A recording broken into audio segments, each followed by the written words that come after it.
బుర్రమన్నది. అత్త తెచ్చిన కొత్త చీర కట్టనన్నది. మా అమ్మ తెచ్చిన మల్లె పూలు కట్టనన్నది. మగుడు చేత ముట్టకాయలు తింటానన్నది.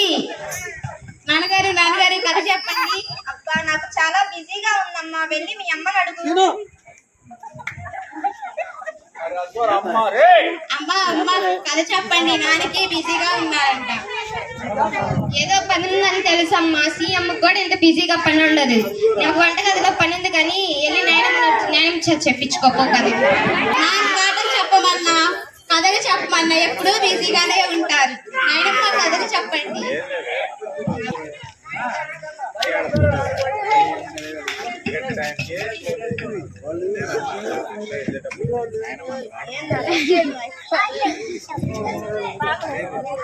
మాట్లాడుద్దురా ఇందులో రికార్డ్ మాట్లాడద్దు. నిన్న పొద్దున ఉప్మా వండానండి, అది పడేయడానికి వెళ్తున్నాను. అంత ఎక్కువగా ఎందుకు వండావి? నువ్వు తిని బాగా కలుస్తావని. అది పేరు ప్రభా, దీనికి లేదు మధ్య, ఇది పెద్ద గోతి. నువ్వు మూసుకో మూతి. ఈ ప్రభావతి, ఇది నా కాలే, ఇది నా కాలే, నా కాలు మీద నా కాలేసుకొని కూర్చున్నా. దాని పేరే లేకపోతే పెళ్ళేస్తుంది. ఈ ఉప్మా ఎందుకు పడేయటం? అత్తగారికి ఇద్దాం, అత్తగారు తినిద్ది. అత్తయ్య గారు, ఓ అత్తయ్య గారు, ఉప్మా తినుకొని రండి. ఉప్మా తినండి. ప్రభా ఇది పాసిపోయింది, నేను ఎలా తినాలి? నీకోసం పాసిపోయిందా ఉప్మా? నీకోసం జీడిపప్పు కిస్మిస్ వేసి వేడి వేడి వండి పెడతానులే. ఈ వయసులో నువ్వు తినాలి.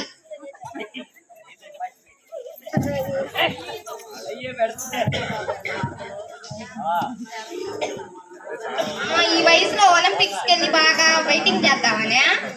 సరేలే అత్తయ్య.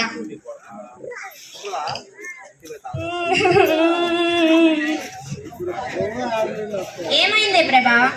నేను ఇంట్లో పని చేయలేకపోతున్నానండి, సేవలు చేయలేకపోతున్నాను అత్తయ్య గారికి. ఇప్పుడు అంతగా సేవలు నువ్వేం చేస్తున్నావే? నా గురించి ఏం తెలుసండి నీకు? నేను ఈ సేవలు చేయలేకపోతున్నాను. ఇంట్లో నేనైనా ఉండాలి, అత్తయ్య గారైనా ఉండాలి. ఇప్పుడు నన్ను ఏం చేయమంటావే? ఊరికి వృద్ధాశ్రమాలు ఉండి కదండి, వాళ్ళకి ఫోన్ చేయండి. సరే.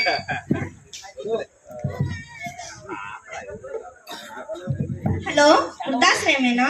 మా అమ్మగారు ఉందండి, వృద్ధాశ్రమంలో చేర్చుకుంటారా? అయ్యో, అనాథంగా చేర్చుకుంటారా? సరేలే. ప్రభా, వృద్ధాశ్రమంలో అనాథన్నే చేర్చుకుంటారంట, వృద్ధుల్ని చేర్చుకోరంట. మేము ఒక అనాథని చెప్పి చేర్చండి. హలో, ఎవరు లేరని చెప్పండి. హలో, వృద్ధాశ్రమేనా? మా ఇంటి కాడ ఒక ముసలాం ఉంది, ఆమెకి ఎవరు లేరు, వృద్ధాశ్రమంలో చేర్చుకుంటారా? సరే, రేపు రమ్మంటారా? సరే. ప్రభావతి, రేపు రమ్మంటున్నారు వృద్ధాశ్రమం వాళ్ళు. రేపొద్దు ఇవాళే చేర్చాలి. నేను ఆ ముసలిదాన్ని బాగా నేను భరించలేను.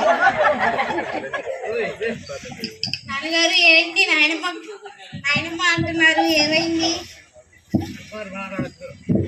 మీ నాయనమ్మ ఇప్పుడు పెద్దోళ్ళ విషయం నీకెందుకే పెద్దోళ్ళ విషయం? అమ్మగారు నువ్వు మెలకుండా ఉండండి. నాన్నగారు చెప్పండి. మీ నాయనమ్మకి పెద్ద వయసు అయింది కదా, వృద్ధాశ్రమంలో చేరుద్దామని నేను అమ్మ అనుకుంటున్నామమ్మా. ఎందుకు? నాకు కూడా ఇవ్వండి వృద్ధాశ్రమం ఫోన్ నెంబర్, నేను చేస్తాను. మీరు ముసలైన తర్వాత మిమ్మల్ని కూడా వృద్ధాశ్రమంలో చేస్తాను. ఎందుకమ్మా నువ్వు ఎందుకు అమ్మ? ఒక్క నిమిషం ఆగు. నేను చిన్నప్పుడు ఉన్నప్పుడు మా నాన్న బాగా పెంచాడు. అలాగే నువ్వు మీ అమ్మ బాగా పెంచిందా లేదా? పెంచిందమ్మా. నేను చేసింది తప్పేనమ్మా, నన్ను క్షమించమ్మా. నాకు కాదు చెప్పాల్సింది, నాయనమ్మ గారికి చెప్పండి. అమ్మా నన్ను క్షమించమ్మా, అమ్మా నన్ను క్షమించమ్మా.